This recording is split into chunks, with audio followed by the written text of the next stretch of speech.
भोवळ आल्याने जिल्हा शासकीय रुग्णालयात दाखल करण्यात आलेल्या आशा वर्कर्सच्या आरोग्याचा धोका टळला असून त्यांची प्रकृती स्थिर असल्याची माहिती जिल्हा शल्यचिकित्सक डॉक्टर कैलास पवार यांनी दिली आहे। विविध मागण्यांसाठी शहापूर ते मंत्रालय दरम्यान काढण्यात आलेल्या पदयात्रेत वाढत्या उष्म्याने भोवळ येऊन त्या बेशुद्ध पडल्या होत्या। त्या सगळ्यांना शासकीय जिल्हा रुग्णालयाअंतर्गत येणाऱ्या शहापूर येथील आरोग्य केंद्रामध्ये दाखल करण्यात आलं होतं। जागतिक आरोग्य संघटनेने दखल घेतलेल्या आशा वर्कर्सला राज्य सरकारकडून न्याय हवा आहे। त्यासाठी विविध मागण्या घेऊन आशा वर्कर्स मंत्रालयावरती निघाले आहेत।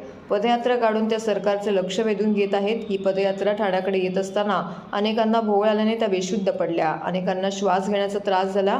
त्यापैकी 18 जणींना या त्रासापासून भिवंडी येथील आरोग्य केंद्रामध्ये दाखल करण्यात आले।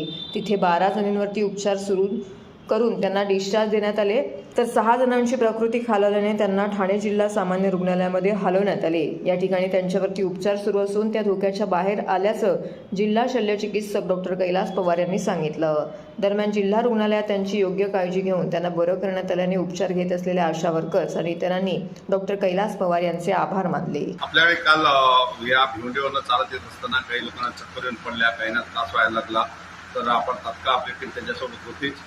त्यांना IGM हॉस्पिटलला दाखवण्यात आलं आणि त्याच्यानंतर जेव्हा वाटलं की ट्रीटमेंटची वगैरे गरज आहे त्या सिव्हिल हॉस्पिटल ठाण्याला त्यांना रिफर करण्यात आलं। आपण इकडे त्यांना ॲडमिट केलं।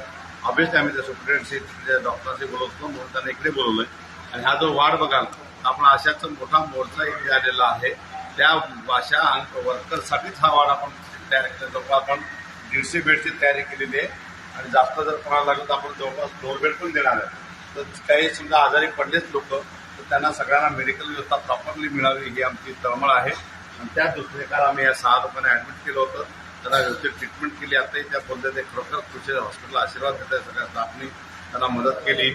आणि आमची तीच आहे की आपले जे आशा वर्कर्स आहेत जे इकडे आले गटपदावर त्यांना त्रास होऊ नये आणि त्याला काही त्रास लागले त्याला मेडिकल आणि बाकी सगळी मदत आपल्याला करायला पाहिजे।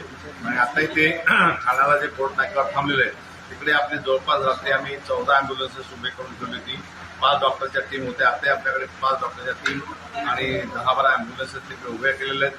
कोणाला काही लागेल तर आपण छत्रपती शिवाजी हॉस्पिटल कळवा किंवा सिव्हिल हॉस्पिटल ठाणे या ठिकाणी पेशंट रिफर करतोय। आणि गरज पडली तर आपण काही गोष्टी फेरी काही प्रायव्हेट हॉस्पिटलला पण शिफ्ट करायची आपली तयारी आहे। परंतु त्यांना जी काही गरज लागेल त्याप्रमाणे आपण त्यासाठी मदत करतो।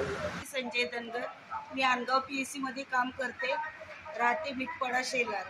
आणि इथं मी हॉस्पिटलमध्ये चक्कर येऊन तिथं पडलेली, या स्टॉपनी मला इथं आल्यावर सगळी व्यवस्थित सोय दिली ना, आता मी बिलकुल बरी आहे। घरी जाऊ शकते, एरियात काम करू शकते। जार निघाल्याशिवाय काम करणार नाही। जार आम्हाला पाहिजे म्हणजे पाहिजेच। सर तुम्ही सेवा खूप केली आमची तुमच्या स्टॉपनी आणि तुमचे ना करून मनापासून सगळं आभार। जेवढं माझ्या 75 आशा आपण करू।